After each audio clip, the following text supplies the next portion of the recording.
సన్నిధి నాకు మా అందరికీ అనుగ్రహించండి. మా తలంపులు ఆలోచనలు కేవలం మీ పైన ఉంచడానికి కృప చూపించండి. ఆయన మీరు మా గొప్ప కాపరిగా ఉన్నందుకు వందనాలు. మా కొరకు పరలోకాన్ని వదిలి వచ్చారు. అందుని బట్టి మీకు స్తోత్రం. మీ మాట మేము అర్థం చేసుకోవడానికి మీ యొక్క అద్భుతమైనటువంటి ప్రయాసను ప్రభావం మేము ధ్యానించడానికి మేము ఇంకా సమీపంగా మీ కొరకు ఉండడానికి సహాయం చేయమని యేసు పవిత్రమైన నామములో అడుగుచున్నాం తండ్రి. ఆమేన్. 2వ అధ్యాయంలోని 2వ వచనం చదువుతున్నాను. యూదులకు రాజుగా పుట్టినవాడు ఎక్కడున్నాడు? తూర్పు దిక్కున మేము ఆయన నక్షత్రం చూచి ఆయనను పూజింపవచ్చితిమని చెప్పిరి. హల్లెలూయా. వీళ్ళు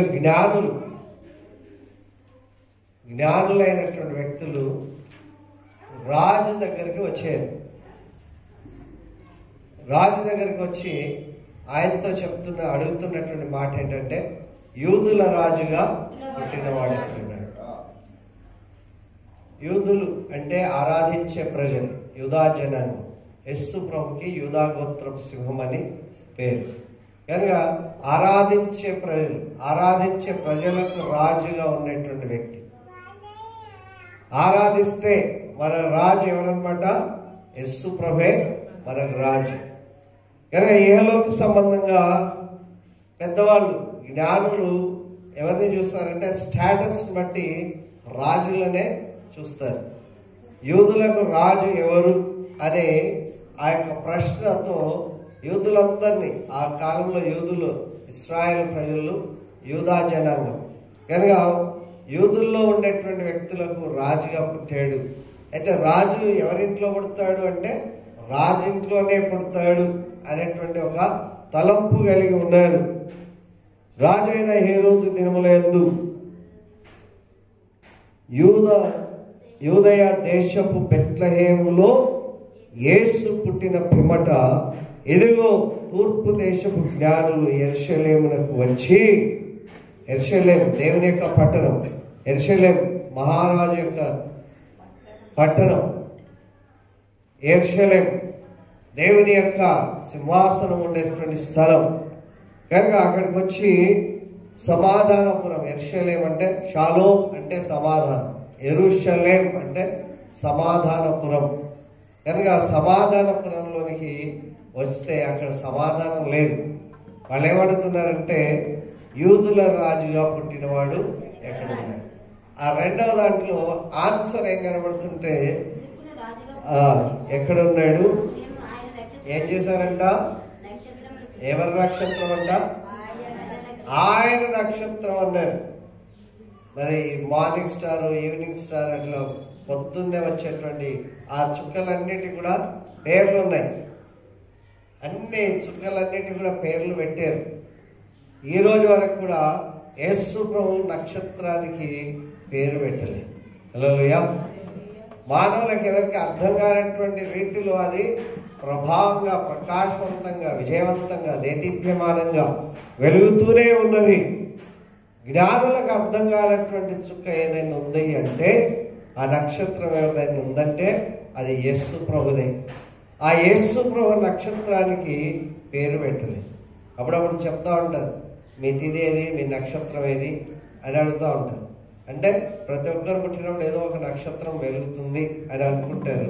కనుక ఇక్కడ యేసు ప్రభు యొక్క నక్షత్రానికి పేరు లేదు. ఎందుకు ఆకర్షింపబడ్డారు వాళ్ళు అంటే, ఈ నక్షత్రం ఎంతగా వెలుగుతుంది కనుక ఈ నక్షత్రం ఎక్కడిది, ఎవరిది, ఆ నక్షత్రం కలిగిన వాడిని పూజించడానికి వచ్చారు. ఎవరు పిలవనటువంటి చోటికి దేవుని చేత ఆ నక్షత్రం గుండా వారు ఆకర్షింపబడ్డారు. హల్లెలూయా. ఆ నక్షత్రాన్ని గురించి చూస్తూనే వారు ప్రయాణం అవుతూ ఉన్నారు. ఆ నక్షత్రం చూస్తూ ఉండగా నక్షత్రం మధ్యలో దారిలో ఎవరింటి మీదుగా వెళుతుందంటే ఈ హేరోదు దారి మీదుగా వెళ్తాం. హేరోదు ఇంటి మీదుగా వెళ్తుంటే వీరు ఇంటిలోనికి ప్రవేశించారు. రాజులైనా సరే, జ్ఞానులైనా సరే అప్పుడప్పుడు పొరపాటు చేస్తారు అని ఈ విషయంలో మనకు అర్థమవుతుంది. జ్ఞాని ఏమయ్యను, శాస్త్రి ఏమయ్యను, ఈ లోకపు తర్కవాది ఏమయ్యను అని మనకు దేవుని వాక్యం కొరింథీ పత్రికలో 1వ అధ్యాయంలో మనం చూస్తాం. తీయొద్దులే కానీ. అయితే ఇక్కడ దేవుని వాక్యం ఏం చెప్తుందంటే, ఆయన నక్షత్రం చూసి ఆయనను పూజించడానికే వచ్చాము. రాజు అయినా సరే ఆయనను అక్కడ పక్కన పెట్టేశాడు. ఆ రాజులు ఎట్లా ఉంటుంది, ఇంద్రభవనం వైభవంలాగా ఉంటుంది. అయినా సరే ఆ రాజును కానీ రాజు యొక్క విషయాలను దేన్ని కూడా గురించి ప్రైజ్ చేయలేదు. మనం ఏం చేస్తామంటే, మనం వచ్చిన పని వేరు, మనం చేసే పని వేరులా చేస్తాం. అయితే వీళ్ళు మేము ఆయన నక్షత్రం చూడడానికే వచ్చాం, ఆ నక్షత్రం కలిగినటువంటి వ్యక్తిని ఆరాధించడానికి వచ్చాం. హల్లెలూయా. చాలా సందర్భాల్లో ఇంటర్ప్రిటేషన్, కొంతమంది జోక్గా చెప్తా ఉంటారు, ఇంటి మీద స్టార్, ఇంట్లో బార్ అని చెప్తా ఉంటారు.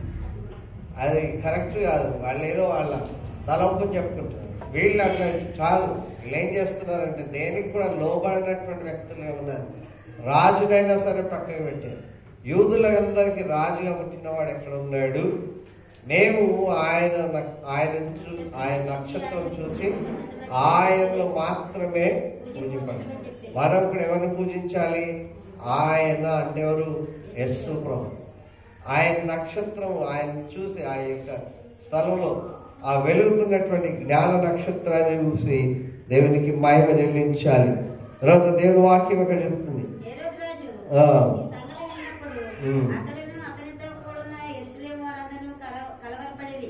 ఇక్కడ ఇంకోడు మొదలైనాడంటే, రాజు ఉన్న తర్వాత ఇంకో రాజుగా ఉన్నారు అంటే ఎంత కలవరం.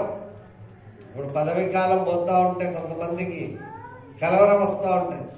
మళ్ళీ ఎట్లాగైనా దాన్ని చేజిక్కించుకోవాలి, ఆ రాజ్యమే ఏలాలి, మనకి ఆ సింహాసనం ఉండాలి అని తాపత్రయపడతారు. ఆయనకు సంబంధించిన వాళ్ళందరూ కూడా కలవరపడ్డారంట. యెరూషలేము వారందరూ కలవరం. సమాధానపురంలో ఏమొచ్చినట్లు? కలవరం వచ్చింది. సమాధానం ఉన్నదా? సమాధానం లేదు. దేవుని వాక్యం చెప్తుంది, యెరూషలేము గురించి చెప్తాను, నేడు ఈ దినమందైనను నీవు సమాధాన సంగతులు తెలుసుకున్నట్లయితే నీకెంతో మేలు అని చెప్పి మార్క్స్ వార్త 11వ అధ్యాయంలో కనబడుతుంది. కనుక యెరూషలేము చూసి దాని విషయమై యేసు ప్రభు ఏడ్చాడంట. ఏడ్చి దాని గురించి ఆయన బాధపడ్డాడు. యెరూషలేము పైకి గోడలు బాగా కట్టబడినాయి, పటిష్టంగా ఉన్నాయి. అయితే దాని గురించి విషయమై ఏడ్చి వారికి సమాధానాన్ని ఆయన అందిస్తున్నాడు. దేవుని వాక్యం ఇంకా మనకు జ్ఞాపకం చేస్తున్నటువంటి మాట ఏంటంటే,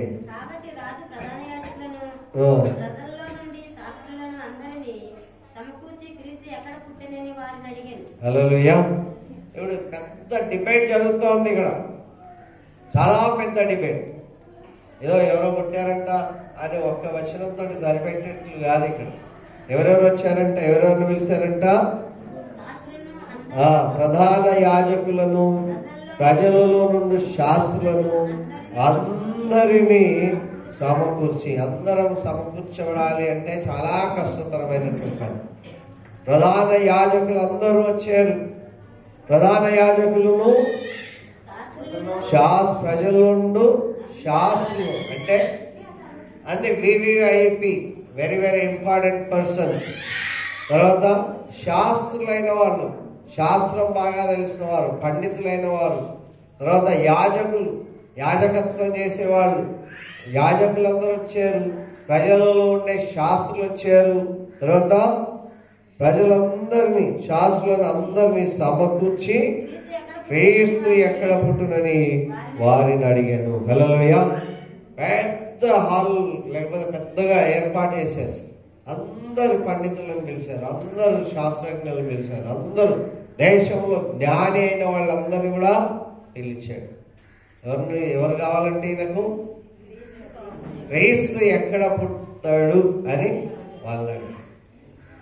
చాలా మంది జ్యోతిష్యం చెప్తా ఉంటారు, చాలా మంది రకరకాల ప్రవచనాలు చెప్తా ఉంటారు. అయితే వీళ్ళలో యాజకులైన వాళ్ళు ఉన్నారు, శాస్త్రులైన వారు ఉన్నారు, ప్రజలలో ఉన్నటువంటి గొప్ప వాళ్ళందరికీ కూడా ఇన్విటేషన్ ఉన్నది. క్రీస్తు ఎక్కడ పుట్టునని అడిగితే అందుకు వారు యూదయ బెత్లెహేములోనే, యూదయ దేశపు బెత్లెహేమా, నీవు యూదా ప్రధానులలో ఎంత మాత్రం అల్పమైన దానో కావు, ఇశ్రాయేలును నా ప్రజలను పరిపాలన అని వ్రాయబడి ఉన్నది. హల్లెలూయా. కనుక బెత్లెహేము సమృద్ధి గల స్థలం, రొట్టెల ఇల్లు. బెత్లెహేం అంటే ఏంటి? రొట్టెల ఇల్లు. ఆ సమృద్ధి అయిన స్థలంలో ఆరాధించే ఆరాధకులు ఉండేటువంటి స్థలం యూదయ దేశం. యూదులు ఆరాధించేటువంటి వారు దేవుణ్ణి ఆరాధిస్తే వారి గృహం బెత్లెహేంగా మార్చబడుతుంది, సమృద్ధికి నిలయంగా మార్చబడుతుంది. ఎక్కడ యేసు ప్రభువు పుడుతున్నాడు అంటే భూమి అంతటికి కూడా మధ్యస్థమైనటువంటి భాగం, సెంటర్ ప్లేస్, ఒక హబ్ అనేది ఉండాలి. ఏదైనా గుండ్రది నిలబడాలి అంటే దానికి ఒక బేస్ అనేది ఉండాలి. ఆ బేస్ ఉండాలి అంటే భూమి గుండ్రంగా ఉంది కనుక ఆ బేస్ ఎవరంటే యేసు ప్రభు పుట్టినటువంటి స్థలం బెత్లెహేం. బెత్లెహేంలో మరి పుట్టినటువంటి స్థలం ఏంటంటే ఆ పశువుల తొట్టి. హల్లెలూయా. ఆ పశువుల సెంటర్ భాగాన్ని యేసు ప్రభు ఎన్నిక చేసుకున్నాడు కనుక యూదా ప్రధానులలో నీవు ఎంత మాత్రము అల్పమైన దానం కాదు. కనుక ప్రపంచం అంతటి కూడా యూదా దేశం గురించి చెప్పారు, బెత్లెహేం గురించి చెప్పారు, యేసు ప్రభు ఉండే స్థలం గురించి చెప్పారు. నువ్వు పశువుల తొట్టి అని అనుకుంటే అది ఎంత మాత్రం అల్పమైన స్థలము కాదు. హల్లెలూయా. అల్పమైన స్థలం కాదు అంటే తక్కువ స్థలం కాదు.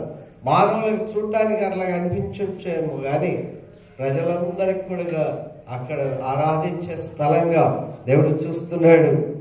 దేవుని వాక్యం ఇక్కడ మనం జ్ఞాపకం చేస్తున్నాం ఏంటంటే ఇదంతా మనకు తెలిసిన భాగం. ఆ రెండవ భాగంలోకి మనం వెళ్తే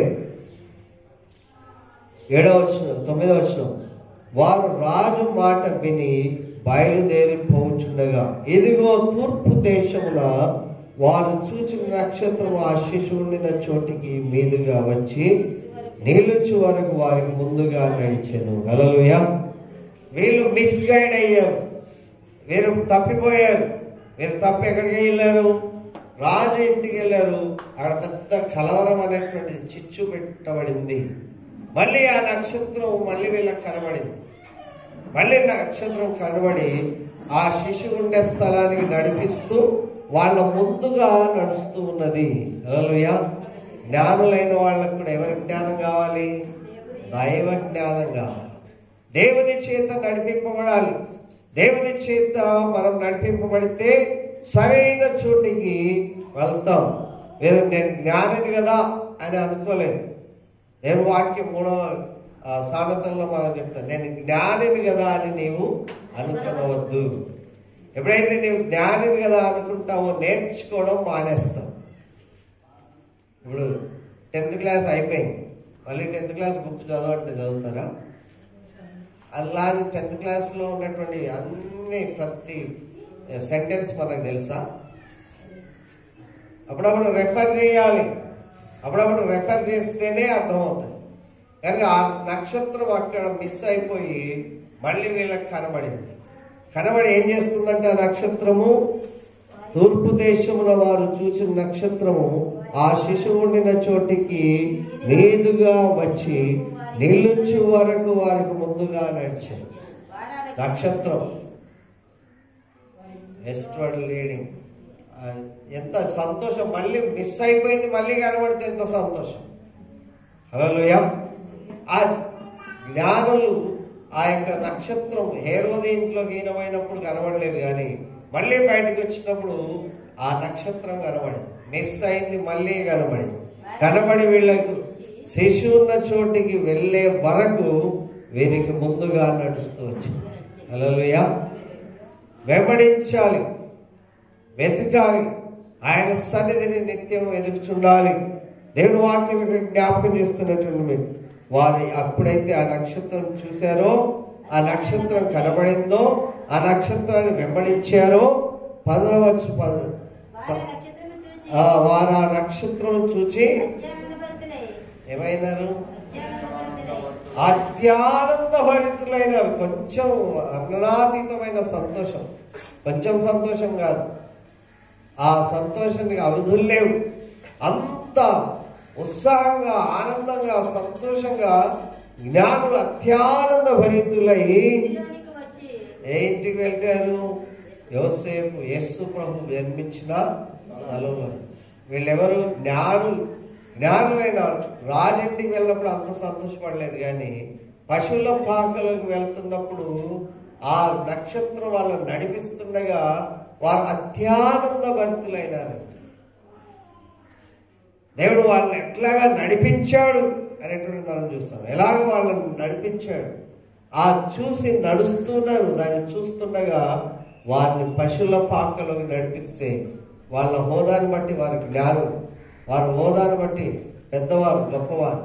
ఇప్పుడు ఎక్కడికి వెళ్ళాలి? పశువుల పాకలోకి. హల్లెలూయా. అంటే తమను తాము తగ్గించుకున్నారు. అప్పుడు వాళ్ళు ఆ నక్షత్రాన్ని వెంబడిస్తూనే ఉన్నారు. ఆ నక్షత్రాన్ని వెంబడిస్తే వాళ్ళలో అత్యానందం వచ్చేసింది. హేరోదు దగ్గరికి పోయినప్పుడు కలవరం వచ్చేసింది. ప్రభువును కలిగినటువంటి చోటికి, ప్రభువున్న చోటికి వస్తే ఏం జరుగుతుంది అనమాట? మన హృదయంలో ఆనందం, సంతోషం, సమృద్ధి, ఆ యొక్క గొప్ప దీవెన కలుగుతూ అత్యానంద భరితులై ఇంటిలోనికి వచ్చి తల్లి అయిన మరియను ఆ శిశువును చూచి ఏం చేశారు? గడిగా ఎక్కడ సాగిలు పడాలి? ఇప్పుడు ఆ యొక్క పశువుల తొట్టిలో చిన్న బాలుడి దగ్గర సాగిలు. వీళ్ళు జ్ఞానం ఎలాంటి వస్తువులు, ఎలాంటి దుస్తులు ధరించుకుని ఉంటారు? ఎలాంటివి ధరించుకుంటారు? చాలా ఉన్నతమైనటువంటి. ఆయన చూడగానే వీళ్ళు తన్మయమైపోయారు, అత్యానంద భరితులై ఆటోమేటిక్ గా సాగిల పడాల్సి వచ్చేసింది. హల్లెలూయా. కొంతమందిని చూస్తే మనకు ఆటోమేటిక్ గా చేతులు వెళ్ళిపోతాయి. నేను ఎంత నమస్కారం పెట్టాను అనుకున్నా సరే పెడతాం, ఎందుకంటే వాళ్ళ యొక్క గొప్పతనాన్ని బట్టి. కానీ వీళ్ళు స్థలం ఏంటి అని చూడట్లేదు, కానీ ప్రభు ఎవరు అని చూశారు. వారిని ఎవరు నడిపించారు? నక్షత్రం నడిపించింది. అత్యానంద భరితులయ్యారు, సంతోష హృదయులయ్యారు. ఇంటిలోనికి వెళ్ళి సాగిలపడి ఆయనను పూజించిన తర్వాత ఏం చేశారు? పెట్టెలు విప్పారు. బంగారమును, సాంబ్రాణిని, గోళమును కానుకలుగా ఆయనకి ఇచ్చారు. హల్లెలూయా, హల్లెలూయా. వారి యొక్క హృదయాలు విప్పబడ్డాయి. వారి శరీరం సాష్టాంగంగా నమస్కారం చేసింది. వారి చేతులు విప్పబడ్డాయి. హల్లెలూయా, హల్లెలూయా. ఏమిచ్చారంట? ఏమిచ్చారు? బంగారము, సాంబ్రాణి, గోళములను కానుకలుగా ప్రభుకిచ్చారు. కనుక గొప్ప ఆయన మహిమకు బంగారం ఎప్పుడు కూడా వారవాడనటువంటిది, పాడుగానటువంటిది. కనుక ప్రేమకు, నిజమైన ప్రేమకు గుర్తుగా ఉండేటువంటిది. బోలం ఆ యొక్క యేసు ప్రభు యొక్క సమాధి కొరకు. తర్వాత సాంబ్రాణి, ఆయన సువాసన అందరికి కూడా వెదజల్లే విధంగా ఉండేట్లుగా బంగారు సాంబ్రాణి బోలని కానుకలుగా సమర్పించారు. హల్లెలూయా. ఎవరు వాళ్ళు? ఎవరి చేత నడిపింపబడ్డారు?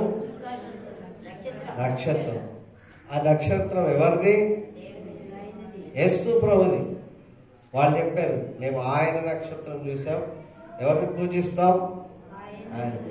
ఆత్రపడి హేరోదు దగ్గర పెట్టలిప్పలే, ఆయనకు కూడా చెప్పారు. ఇది ఆ కాలంలో, చరిత్రలో రాయబడినటువంటి సంఘటన అని చెప్పి శాస్త్రజ్ఞులందరూ కూడా జ్ఞాపకం చేస్తున్నారు. తర్వాత 12వ వచనంలో కూడా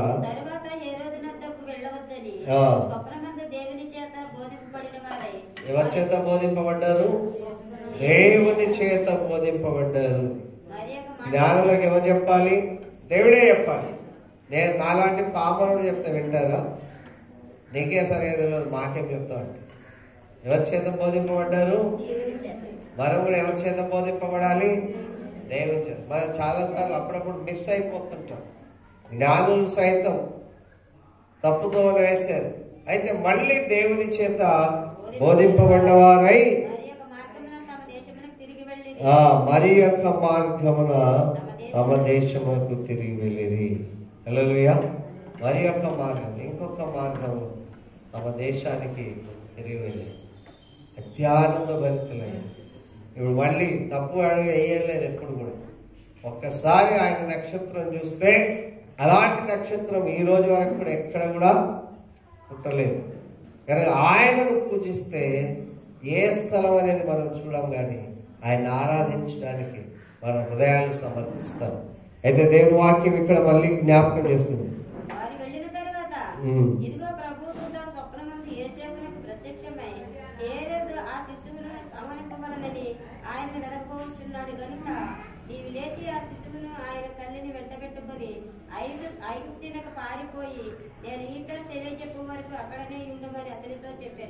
ఎంత కలవరం ఆ దేశంలో.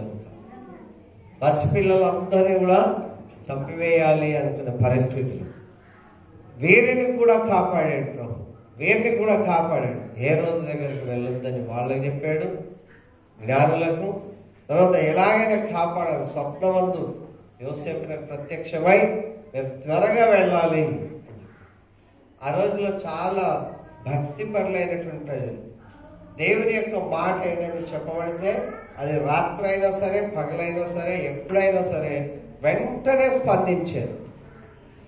రేపు పొద్దున పోతాంలే అని యోసేపు కూర్చున్నాడు అనుకో. ఎట్లా చెప్పారంటే యోసేపుకి ఎప్పుడు కూడా స్వప్నంలోనే చెప్పాడు.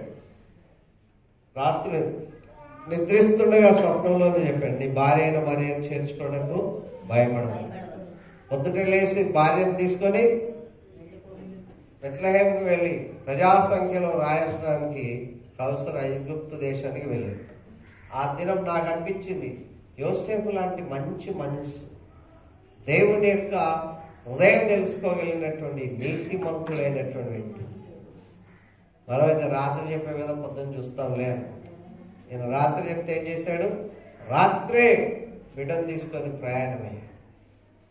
కనుక ఆయన స్వరం ఎప్పుడైతే వింటారో ఆయన ప్రజలు స్పందిస్తారు. మనం ఆయన ప్రజలు అయితే మనం కూడా స్పందిస్తాం.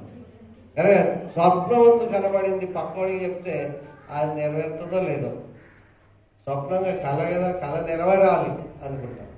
దేవుడు ఎప్పుడు కూడా మాట్లాడే వ్యక్తి. హల్లెలూయా. కనుక నక్షత్రం ద్వారా జ్ఞానులను తీసుకొచ్చాడు, తర్వాత వాళ్ళని తప్పించాడు, తర్వాత వాళ్ళు బోధించాడు. వారు ఎక్కడ వెళ్ళారో అక్కడికి వెళ్ళారు. తర్వాత వీరికి తప్పించాడు. ఇప్పుడు ఏ రోజుల్లో పెద్ద కలవరం మొదలైపోయింది కనుక ఇప్పుడు ఎవరిని చంపడానికి చూస్తాడు? యేసు ప్రభువును చంపడానికి చూస్తాడని ఆయనను తప్పించారు. తర్వాత దేవుడి వాక్యం ఇక్కడ చూస్తున్నటువంటి మాట. ఓకే, 15వ వచనం.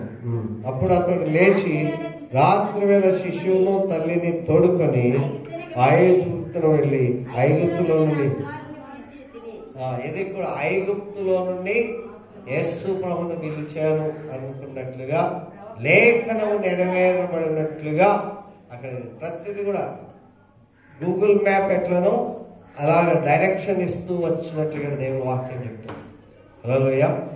కనుక దేవుని యొక్క సన్నిధి ఎప్పుడైతే అనుభవిస్తామో దేవుని యొక్క మాట, దేవుని వాక్యం అదే చెప్తుంది, పొల్లైనా సున్నైనా తప్పిపోదు.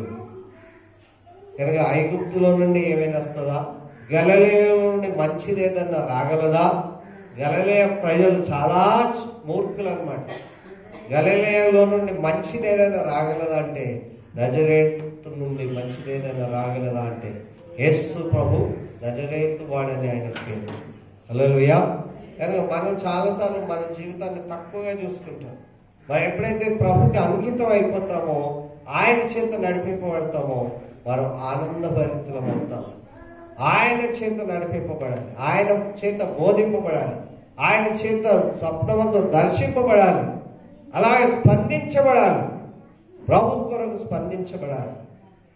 చాలాసార్లు కళలు కానీ పొద్దుటికి ఏదో కథలాగా చెప్పుకుంటారు, కళ ఇట్లా పడింది. యోసేపు అలాగే చెప్పుకొని ఏం చేశాడంటే తన జీవితాన్ని కొంచెం త్వరగా అన్నల నుండి కోపం వచ్చేటట్లు చూసుకున్నాడు. ఆ కాంటెక్స్ట్ని బట్టి మనకు కలిగిన దర్శనం నెరవేర్చే వరకు ఎప్పుడు ఎవరికి చెప్పొద్దని ఉంటుంది. తర్వాత చెప్పినందువల్ల కొన్ని అన్నల కోపం తెచ్చుకున్నట్లు అయిపోయింది. ఇక్కడ యోసేపు, ఈ యోసేపు వేరు, ఆ యోసేపు వేరు. యోసేపులు చాలా మంది ఉన్నారు బైబిల్, పేర్లు ఎక్కువ పేర్లు, మరియమ్మలు చాలా మంది ఉన్నారు. అందరు మరియమ్మలు ఒకటే కాదు. కనుక దేవుని వాక్యం ఇక్కడ చెప్తున్నటువంటి మాట ఏంటంటే ఆ శిశువును తోడుకొని రాత్రి వేళ వెంటనే ఐగుప్తుకి బయలుదేరను అని చెప్పినట్లుగా చెప్తాను.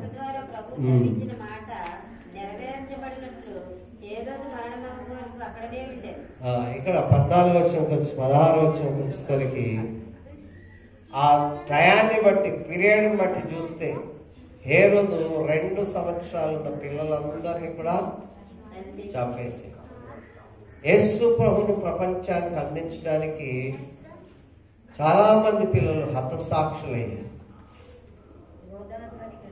ఏమైంది, ఈ రోజులాగా మేము అందరం జ్ఞానులాగా గొల్లలాగా నేటివిటీ వేయడం కన్నా క్యారల్స్ చేసినట్లుందా? ప్రతి ఇంట్లో 2 సంవత్సరాలు భయపడ్డ పిల్లలందరినీ చంపేస్తే అంగలార్పు అనేటువంటి వినబడింది. హతసాక్షులైన యేసు ప్రభువుని ప్రపంచానికి అందించడానికి కొంతమంది బిడ్డలు హతసాక్షులయ్యారు. కొంతమంది తల్లులు అంగలార్పు ధ్వని వినబడింది. ఇంత ప్లెజెంట్గా లేదు, ఇంత సంతోషంగా లేదు వాతావరణం. అయినప్పటికీ వారు ప్రభు కొరకు తమ పిల్లల్ని కూడా బలించుకోవడానికి సిద్ధపడ్డారు. హల్లెలూయా. ఏమేమి జరిగాయి యేసు ప్రభు పుట్టినప్పుడు సంఘటనలు అంటే ఇవన్నీ కూడా మనకు జ్ఞాపకం వస్తాయి. కనుక దేవుని వాక్యం 19వ వచనం, హేరోదు చనిపోయిన తరువాత ఎదుగా ప్రభుదూత ఐగుప్తులో యోసేపునకు, ఈ యోసేపుకు స్వప్నంలోనే ప్రత్యక్షమవుతున్నాడు. ఎప్పుడు కూడా స్టార్టింగ్ నుండి మనం చూస్తే స్వప్నం మాటలే ఈయన వింటున్నాడు. అంటే దర్శనంలోనే వింటా ఉన్నాడు.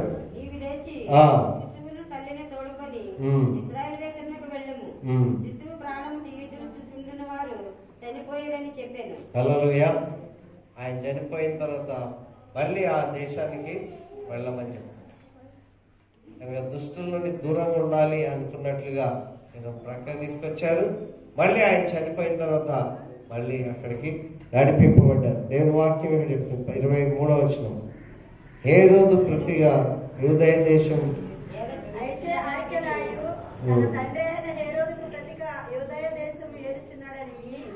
అక్కడికి వెళ్ళవలసి స్వప్నమందు దేవుని చేత బోధింపబడిన వాడే గలిలయ ప్రాంతంలోకి వెళ్ళి నజరేతను ఊరికి వచ్చి అక్కడ కాపురం ఉండెను. ఇక్కడ మనకు క్లియర్ గా హేరోదు తర్వాత ఎవరు రాజు అంటే ఆర్కెలాయు. చరిత్ర యొక్క ఆధారం. చాలా మందికి సమస్య ఏంటంటే చరిత్ర సరిగా చదవరు, చరిత్ర తెలియదు. చరిత్ర తెలియకపోవడం వల్ల యేసులో పుట్టలేదని, అక్కడ పుట్టిండని చెప్పి ఇంకో చోటని రకరకాల వ్యాఖ్యానాలు చేస్తారు. తర్వాత కేసీఆర్ తర్వాత ఎవరు చీఫ్ మినిస్టర్ అవుతారో చరిత్ర ఉంటుందా లేదా? కేసీఆర్ కన్నా ముందు రాజశేఖర్ రెడ్డి, తర్వాత ఒక్కరోజు సీఎం కూడా నాదేండ్ల భాస్కర్ రెడ్డి, ఒక్కరోజు సీఎం అయినటువంటి వ్యక్తి పేరు కూడా రాసినప్పుడు ఇక్కడ దేవుని వాక్యం చెప్తుంది తర్వాత ఎవరు. చరిత్ర అనేది 99.9% కరెక్ట్. 8వ తేదీన యేసు ప్రభువును మందిరానికి తీసుకొచ్చారు. 8వ తేదీన తీసుకొచ్చారు కనుక అప్పుడు ఏమైంది, యేసు ప్రభు పుట్టిన తర్వాత 8వ తేదీకి జనవరి 1 వచ్చింది. జనవరి 1 నుంచి మొదలు పెడితే వెనక్కి చూస్తే 25వ తేదీ క్రిస్మస్ వస్తుంది. హల్లెలూయా. చాలా చిన్న లాజిక్ మర్చిపోయి ఏమేమి స్టోరీస్ తీసుకున్నా నక్షత్రం ఎంత కరెక్టో, తర్వాత ఆ బెత్లెహేంలో పుట్టింది ఎంత కరెక్టో, ఏ రోజు పరిపాలన ఎంత కరెక్టో, ఏ రోజు తర్వాత స్థానం ఆర్కేలాయి. మనం అసలైన విషయాలు మర్చిపోయి మనం ఇలా జ్ఞాపకం చేసి క్రిస్మస్ అని ఎక్కడ రాసిందండి, వీడు చదవడు వాడు చదవడు, ఎక్కడ రాసింది అంటే అయ్యో ఇక్కడ రాసి 25 డిసెంబర్ అని లేకపోవచ్చేమో కానీ ఏమనుంది, 8వ తేదీన యేసు ప్రభును దేవాలయంలోకి తీసుకొచ్చాం. తర్వాత హేరోదు కాలం తర్వాత, హేరోదు చనిపోయిన తర్వాత ఎవరు అంటే ఆర్కేలాయి అనేటతను ఎవరి కుమారుడు? హేరోదు కుమారుడే, కానీ హేరోదు లక్షణాలు లేవు ఆయనకి. కనుక దేవుని వాక్యం చాలా కరెక్ట్గా మనం చెప్తున్నా, మనం దాన్ని అర్థం చేసుకోలేని పరిస్థితిలో ప్రజలు ఉన్నారు. ఆర్కేలాయి తన తండ్రి అయిన హేరోదుకు ప్రతిగా యూదయ దేశం ఏలుచున్నాడని విని అక్కడికి వెరచి స్వప్నమందు దేవుని చేత బోధింపబడ్డవాడై హల్లెలూయా. మళ్ళీ డైరెక్షన్ ఎక్కడికి? నజరేత్ అనేటువంటి ఊరికి వచ్చి అక్కడ కాపురం. చాలా సందర్భాల్లో యేసు ప్రభు పుట్టకనే కొంచెం మనకు సమస్య అనిపించి, మళ్ళీ ఆయన ఎక్కడ ఉన్నాడు, ఏం తిన్నాడు, ఏమి తిన్నాడో కూడా, ఏం తింటాడో కూడా చెప్పాడు. ఆయన పెరుగు తింటాడు, తేనె తింటాడు అని చెప్పబడుతుంది. యెషయా గ్రంథం 7వ అధ్యాయంలో అవి ఉంటాయి. కనుక ఆయన పెరుగు తిన్నాడు, తర్వాత తేనె తిన్నాడు, మిడతలు యేసు ప్రభు గురించి కూడా అక్కడ చెప్తారు. కనుక అంటే అద్భుతమైనటువంటి ఆహారం ఆయన తిన్నాడు అనేటువంటి విషయాన్ని ఇక్కడ దైవం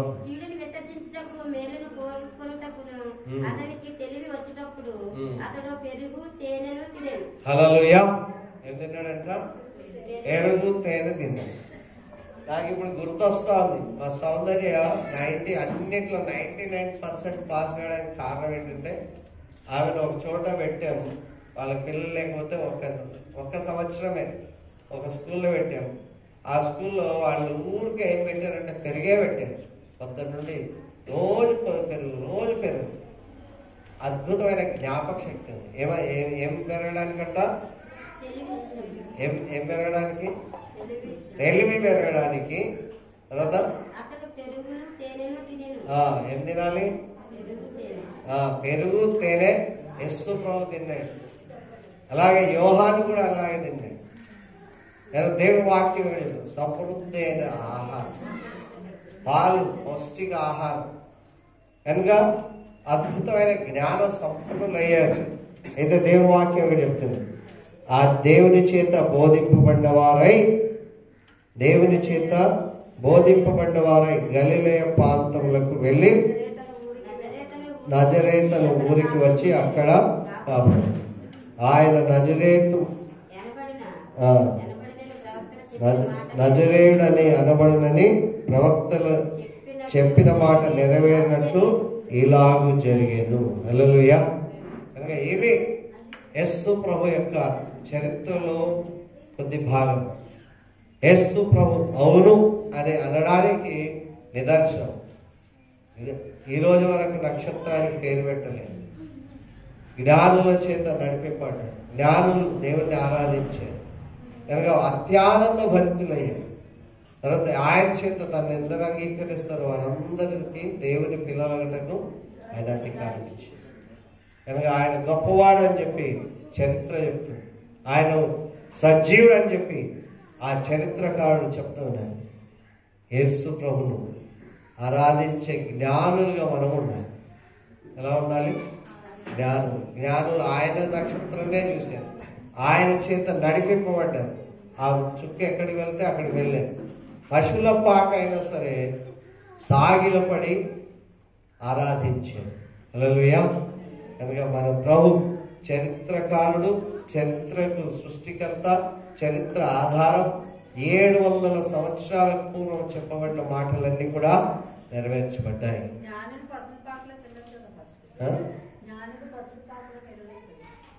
యేసు ప్రభు ఎక్కడ పెట్టారు?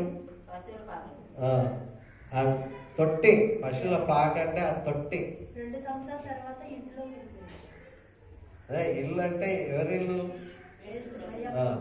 నేను నేర్చుకున్నది చూసింది అయితే ఇది. కానీ ఎవరైనా రకరకాల ఇంటర్ప్రిటేషన్ చేస్తారు. కానీ చరిత్ర ఆధారం చూసినప్పుడు ఆర్కేలాయి అనేది చెప్పారంటే చదివే చరిత్ర ఆధారం. ఆ నజరేయుడు అది చరిత్ర ఆధారం. భూమి అంతటికి సెంటర్ పాయింట్ ఏంటంటే పశువుల తొట్టి కనుక అక్కడ వారు కాపురం ఉన్నారు. హల్లెలూయా. అద్భుతాలు చేసే దేవుని యొక్క సన్నిధి మనం కలిగి ఉన్నాం. మన దేవుడు ఉన్నవాడు, సజీవుడు. ఆయన మనందరినీ నడిపించేటువంటి వ్యక్తి. మనం ఆయన ఆ నక్షత్రాన్ని చూస్తే మిస్ కాకుండా ఉంటాం, గైడ్ చేయబడతా ఉంటాం, తప్పింపబడతా ఉంటాం. దేవుని యొక్క దీవెన మనం పొందుకుంటాం. ఆయన నజరేతుకు తర్వాత వచ్చాడు, పుట్టింది మాత్రం అక్కడ, వేయబడింది అక్కడ. కాపురస్తుడు అంటే నజరేతులో కాపురం ఉన్నాడు. కాపురం ఉంటేనే పిలిగ్రిమేజ్, వెళ్ళి వస్తాం అంతే. కనుక అక్కడ చెప్పబడినట్లు అక్కడ ఉంటాం, మళ్ళీ వస్తాం. అలాగే కాపురం ఉన్న స్థలం మాత్రం ఇక్కడ ఉన్నట్లు దైవవాక్యం చెప్తుంది. అందుకే కొంచెం నిదానించి జాగ్రత్త చేసుకొని, ఒక వచనం ఉంటే దీని బెత్లెహేం అంటే రొట్టెలిల్లు అని ఎందుకు చెప్పబడింది, ఏ ప్రాంతం, ఇక్కడ కరువు ఎందుకు రాలేదు అని అలా చూడండి. యెరూషలేము అంటే సమాధానపురం. ఎట్లా సమాధానపురం అయింది? కనుక యుద్ధాలన్నీ కూడా దావీదు కాలంలోనే జరిగాయి, కానీ సొలొమోను కాలంలో యుద్ధాలు జరగలేదు కనుక ఆ సమయం వాళ్ళకి సమాధానం. కనుక దావీదుతో కట్టించలేదు యేసు ప్రభు దేవుడు మందిరాన్ని, సొలొమోనుతో కట్టించాడు. సొలొమోను అనే పేరుకి అర్థం ఏంటంటే నెమ్మది గలవాడు కట్టినటువంటి స్థలం. హల్లెలూయా. అట్లా చరిత్ర ఒక్కొక్క దానికి లింక్ అనేది ఉంటుంది. ఆ లింక్ని మనం చూస్తే విడదీయని బంధం మనకి ఏర్పడుతుంది. హల్లెలూయా. కనుక మీరంతా ఎవరన్నట్లు జ్ఞానులు ఏం చేయాలి? దేవుని ఆయన నక్షత్రం ఎవరు కనబడినా మేము నీకు కాదయ్యా నమస్కారం చేస్తాం. ఎవరికి? ఆయనకే నమస్కారం చేస్తాం. ఎంత కోపం వస్తుంది రాజుకి, మీకు కాదు మేము నమస్కారం, మేము ఆయన నక్షత్రం చూసాం, ఆయనను పూజించడానికి వెళ్తున్నాం, మధ్యలో మీరు కనబడ్డారు, కానీ ఆయనను పూజించే వరకు మేము వదిలిపెట్టాం. హల్లెలూయా. స్వప్నం, యోసేపుకి అన్ని స్వప్నాల ద్వారా ఆ స్వప్నం నెరవేర్చబడుతుంది. ఆ స్వప్నం ఒకటి నెరవేర్చబడితే రెండవ స్వప్నం నెరవేర్చబడుతుంది, మూడవ స్వప్నం నెరవేర్చబడుతుంది. రహస్యంగా ఆమెను విడిచిపెడదాం అనుకున్నాడు. స్వప్నమందు దేవుడు ఎంత డివోటెడ్ అండ్ డెడికేటెడ్ అని అనుకోవాలి. ఎంత అంకిత భావంతో ఉన్నాడు యోసేపు. కనుక అలాంటి గొప్ప వ్యక్తులను బట్టి దేవునికి వందనాలు తెలియజేస్తాం. హల్లెలూయా. దయా ప్రాప్తురాలు, దేవుని దయకు ప్రాప్తురాలు. ఎవరామె? మరియ. ఎవరి దయకు ప్రాప్తురాలు కావాలి? దేవుని దయకు ప్రాప్తులం కావాలి. కనుక ఈ క్రిస్మస్ కాలంలో క్రిస్మస్ యొక్క చరిత్ర కొంచెం మనం తెలుసుకుంటే మనకి అథెంటిక్ ఉంటుంది. అంటే అక్షరం కూడా అచ్చు గుద్దినట్లండి. కనుక ఇదంతా నెరవేరే పొల్లైనా సున్నైనా తప్పు. ఎన్ని బైబిల్ అని కాల్ చేసినా బైబిల్ వస్తూనే ఉంటాయి. కనుక దేవుని యొక్క వాగ్దానం ఎప్పుడు కూడా దేవుడు నెరవేరుస్తూనే ఉంటాయి. కానీ మనం బైబిల్ చదవకపోవడమే మన దురదృష్టం. రోజు బైబిల్ చదువుతూ ఉండి రోజు నేర్చుకుంటూ ఉంటే అద్భుతమైనటువంటి విజయాలు మనం కూడా చూస్తాం. హల్లెలూయా. కనుక మీరు ఏ ఇంటికి వచ్చినట్లు? దేవుని ఇల్లు అంటే బెత్లెహేం, సమృద్ధి గల స్థలంలోకి వచ్చాడు. యోసేపు ప్రభు చనిపోయినప్పుడు కూడా ఎవరి సమాధిలో పెట్టబడిండు? ధనవంతుడైనటువంటి వాళ్ళలో సమాధులతో పెట్టాడు. అంటే ఆయన బీదగా మరొకరు బ్రతికినా వచ్చినా ఆయన బీదగా లేడు. బీద వాళ్ళను ధనవంతులుగా చేయడానికి వచ్చాడు, దరిద్రులను ధనవంతులుగా చేయడానికి ఆయన ఈ లోకంలోకి వచ్చాడు. హల్లెలూయా. అప్పటి వరకు మరియ పేరు ఎవరికి తెలియదు. మరియ పేరు స్త్రీలలో నీవు ఆశీర్వదింపబడ్డావు. కనుక గర్భంలో ఉన్నటువంటి శిశువులు గంతులు వేస్తారు. తల్లి గంతులు వేయాలి, కానీ గర్భంలో ఉన్న బిడ్డ యోహాన్ గంతులు వేసినట్లు చూస్తాం. ఎన్ని వింతలు జరిగాయి, ఆశ్చర్యకార్యాలు జరిగాయి, అద్భుతాలు జరిగాయి. ఆ గొప్ప ప్రభువును ఆరాధించే సమయంలో మనం దేవుని యొక్క సన్నిధిలో ఉన్నాం. హల్లెలూయా.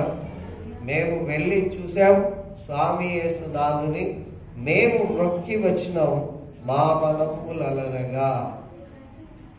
మనం ఏం పాడతాం, మా మనములు అదరగా అంటాం.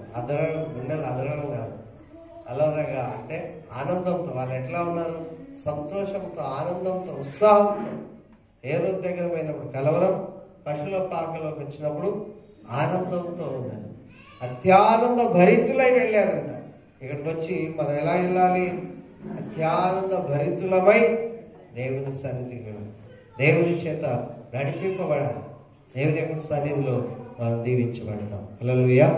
ప్రార్థన చేసుకుందాం. యేసు రక్షకుడు నీ కొరకు అవతరించడానికి భూమి మీద ఎన్ని వింతలు చేశాడో, ఎన్ని ఆశ్చర్య కార్యాలు చేశాడో, అద్భుతాలతో తనను తాను పరిచయం చేసుకున్నాడో ఒక్కసారి ఆలోచిస్తే మన జీవితంలో ప్రభువును ఎన్నడూ కూడా మర్చిపోమండి. ఏదో అందరూ చేస్తున్నారని మనం చేయట్లేదు. క్రిస్మస్ అంటే క్రీస్తును ఆరాధించేవాళ్ళు. క్రీస్తును జ్ఞానులు ఆరాధించారు, గుల్లలు ఆరాధించారు, పామర్లు ఆరాధించారు, పండితులు ఆరాధించారు, ప్రజలందరూ కూడా ఆరాధించారు. యూదయ దేశము యాజకులందరూ కూడా ఆరాధించారు, శాస్త్రులు ఆరాధించారు. యూదయ దేశము బెత్లెహేములోనే, యూదా ప్రధానుల్లో ఎంత మాత్రం అల్పమైన దానం కాదు. తన ప్రజలను పరిపాలించే అధిపతి నీలో నుండి వచ్చినని లేఖనంలో రాయబడినట్లు అందరికి వినబడింది యేసు ప్రభు జన్మిస్తాడని. రాజుకు వినబడింది, గొల్లలకు వినబడింది, జ్ఞానులకు వినబడింది, పండితులకు వినబడింది, శాస్త్రులకు వినబడింది, యాజకులకు వినబడింది. సాధారణ ప్రజలందరికీ కూడా యేసు ప్రభు యూదయ దేశం బెత్లెహేములో జన్మించినాడని ఆ యొక్క గొప్ప కార్యం జరిగింది. ఆ పిల్లలు సాక్రిఫైస్, వారి యొక్క ప్రాణం సమర్పించారు, హతసాక్షులయ్యారు, వారి తల్లులు అంగలార్చారు ప్రభును బ్రతికించుకోవడానికి. ఆ అద్భుతమైన కార్యాలు ఎన్నో జరిగాయి. నీ జీవితంలో ప్రభుకి హృదయం సమర్పిస్తే, ఒకవేళ జ్ఞాని అయితే ఆ నక్షత్రం వల్లే, యోసేపు అయితే ఆ యొక్క స్వప్నం వల్ల, స్వప్నంలో ఆయన చూసినప్పుడల్లా నడిచాడు, మాట్లాడినప్పుడల్లా నడిచాడు. దేవుని చేత బోధింపబడ్డారు జ్ఞానులు, ఆ ప్రకారం నడిపింపబడ్డారు. నీ జీవితంలో యేసు ప్రభుని ఆరాధించడానికి స్థలం యొక్క ప్రాధాన్యత కానీ, దేవుని యొక్క సన్నిధిని అనుభవించడం ప్రాధాన్యత. వారు బంగారం, సాంబ్రాణి, బోలము ప్రభునకు ఆయన యొక్క గొప్పతనానికి తగినట్లుగా సమర్పించారు. నీ జీవితంలో నీ హృదయాన్ని సమర్పిస్తే, సాగిలపడి పూజిస్తే, ఆయనకు నమస్కారం చేస్తే అద్భుతమైన విజయాలు మనం చూస్తామని ఆ యొక్క గొప్పతనం కలిగిన వ్యక్తులు తమను తాము తగ్గించుకోవడం వల్ల మనం కూడా నేర్చుకుంటున్నాం. పరిశుద్ధుడా, ఈ సమయం అంతటి మీ చేతికి సమర్పిస్తున్నాం. ఎవరి హృదయంలో మీరు జన్మిస్తారో వారి హృదయం ఎలాంటిదైనా సరే వారిని శుద్ధులుగా చేస్తారు. అందుకు వందనాలు అయ్యా. మీ గొప్ప కార్యమంతటి బట్టి వందనాలు. ఈ క్రిస్మస్ మాసంలో మేము చేసే ప్రతి పని మీకు మహిమకరంగా, అనేకులకు దీవెనకరంగా, రక్షణార్థమై ఉన్నట్లు సహాయం చేయండి. రాలేనటువంటి వాళ్ళందరి కొరకు కూడా ప్రార్థిస్తున్నాం. వచ్చిన వాళ్ళందరినీ బట్టి వందనాలు అయ్యా. ప్రతి ఒక్కరూ కూడా ఈ క్రిస్మస్ యొక్క దినాల్లో మీ నామాన్ని ఆరాధించే భాగ్యం జ్ఞానుల వల్ల, గొల్లల వల్ల, యోసేపు వల్ల, మరియమ్మ వల్ల ప్రపంచానికి ఒక క్రొత్తదనాన్ని అందించే తరుణం మీరు మాకు ప్రసాదించమని యేసు నమ్మకమైన నామములో అడుగుచున్నాం తండ్రి, ఆమేన్. Praise the lord. అందరం లేచి నిలబడదాం, మన కానుకలు ప్రభువుకు సమర్పిద్దాం, ప్రార్థన చేస్తాం. పరిశుద్ధుడా, నమ్మకమైన దేవా, మీకు స్తోత్రం చెల్లిస్తున్నాం. ఈ సమయంలో ఈ వారమంతట్లో మీరు కృప చూపించి మీ క్షేమం అనుగ్రహించి మమ్మల్ని నడిపించారు. క్యారల్స్ ద్వారా అనేకులను దర్శించడానికి. క్యారల్స్ ప్రభా, ఇంకా గ్రామాలకు వెళ్ళి రాలేనటువంటి వారి కొరకు, ఆయా పనుల నుండి ఇంట్లో లేని వారి కొరకు కూడా ప్రార్థిస్తున్నాం. మరొక తరుణం దయచేయండి, సహాయం చేయండి. 21వ తేదీన జరిగే క్రిస్మస్ ఆరాధనలో మా సంఘం నుండి రిప్రజెంటేటివ్గా పాటలు పాడడానికి బిడ్డలను దీవించండి. మంచి వర్తమానం గల పాటలతో, శ్రావ్యంగా, సంగీతంతో ఆనందించే భాగ్యం అనేకులకు మీ సువార్త చెప్పే తరుణం దయచేయండి. అయితే సంఘ క్షేమం కొరకు ప్రార్థిస్తున్నాం. 24 రాత్రి కొరకు, 25 ఉదయం కొరకు కూడా ప్రార్థన చేస్తున్నాం. జరగాల్సిన పనులన్నిటికీ ప్రియులందరూ సహకరిస్తుండగా ప్రభా జ్ఞానుల వల్ల తమ పెట్టెలు విప్పి బంగారు బోలం సాంబ్రాన్ని కానుకలు ఇచ్చినట్లుగా వీరు హృదయాలు విప్పి మీ పరిచర్య కొరకు సాధారణంగా 1500 అన్నాం. అయితే అంతకంటే ఎక్కువగా ఇవ్వగలిగిన వాళ్ళను ప్రభా సంతోషంతో ఇచ్చేవారిని దేవుడు ఎంతో దీవించడని చెప్పారు. ఆ రీతిగా దీవెనలు దయచేయండి. గత రాత్రి జరిగిన క్యారల్స్ బట్టి మీకే స్తోత్రం. దీవించండి. పాల్గొన్న ప్రతి ఒక్కరిని బట్టి, ప్రభు కొరకు వేసిన ప్రతి అడుగును బట్టి, మీ నామ మహిమార్థమై ఆలపించిన గీతాలను బట్టి, అద్భుతమైనటువంటి ఉత్సాహాన్ని బట్టి మీకు మహిమ. దీవించండి. అనారోగ్యం ఉన్న బిడ్డలను ముట్టి స్వస్థత దయచేయండి. అదే ప్రభా మీ సన్నిధికి రాలేకపోయినా కొంతమంది నాయన వారి హృదయం ఇక్కడ ఉన్నది కనుక కొన్ని ఇన్స్ట్రుమెంట్లు అందించారు. వాటిని బట్టి కూడా మీకు స్తోత్రం. నరుని యొక్క ఆత్మ యెహోవా పెట్టిన దీపమని అయ్యా మీ మనస్సు వాళ్ళలో పెట్టారు. అందులో వినీతాన్ని బట్టి స్తోత్రం. దీవించండి. అయితే ప్రభా ఈ సమయం అంతటి మీ చేతికి సమర్పిస్తూ యేసు పవిత్రమైన నామములో తండ్రి ఈ కానుకల విషయం ప్రార్థిస్తున్నాం. ఇచ్చిన వాళ్ళందరినీ దీవించండి. ఏలేని వారికి మరొక తరుణం ఈ క్రిస్మస్ లోపల ప్రభా అందించడానికి ప్రతి ఒక్కరికి సహాయం చేయండి, ఆశీర్వదించండి. ఈ దినం తండ్రి క్రిస్మస్ ఆఫరింగ్ తెచ్చినటువంటి ఎం రమేష్ గారి కొరకు వందనాలు. వారిని దీవించి ఆశీర్వదించండి. క్యారల్స్లో అందించినటువంటి కానుకలన్నిటిని బట్టి వందనాలు. ఇదో ప్రభా కానుక రూపంలో మీ సన్నిధి సమర్పించినటువంటి ప్రతి హస్తమును చిన్నపిల్లలు, పెద్దలు, వృద్ధులు, యవనులు అందరూ ప్రభా వారికి ఇచ్చిన దారిలో నుండి మీకు ఇచ్చింటుండగా నూరంతల సంతృప్తిని కలిగజేయండి. యేసు ఘనమైన నామములో అడుగుచున్నాం తండ్రి, ఆమేన్. మా తండ్రి మీ నామం పరిశుద్ధపరచబడును గాక, మీ రాజ్యం మాకు వచ్చును గాక, మీ చిత్తం పరలోకమందు నెరవేరినట్లు భూమి యందు నెరవేరును గాక. మా అనుదిన ఆహారం నేడు మాకు దయచేయండి. మా రుణస్థులను క్షమించిన ప్రకారం మా రుణములను క్షమించు. మమ్మల్ని శోధనంతే కాకి నీకు తప్పించు. ఎందుకన్నా రాజ్యం, శక్తి, బలం, మహిమ నిరంతరం మీరైన స్వామి, ఆమేన్. ఇప్పుడు మన తండ్రి అయిన దేవుని ప్రేమ, యేసు క్రీస్తు ప్రభు యొక్క కృప, పరిశుద్ధాత్మనికి అన్యోన్య సహవాసం ఈ స్థలములో చేరిన మనందరికీ ఇప్పుడు ఎల్లప్పుడు పరిశుద్ధాత్మని యొక్క హస్తం సదా తోడై ఉండను గాక, ఆమేన్. ఆశీర్వాదంబుల్ మా మీద వర్షింపచేయుమీశా, ఆశతో నమ్మియున్నాము నీ సత్య వాగ్దానము. ఈ మాయ మీద కృపరించుము దేవా, కృపర ప్రేమ వర్షముల్ కృపరించుము దేవా, ఆమేన్. Praise the lord. అందరికీ వందనాలు.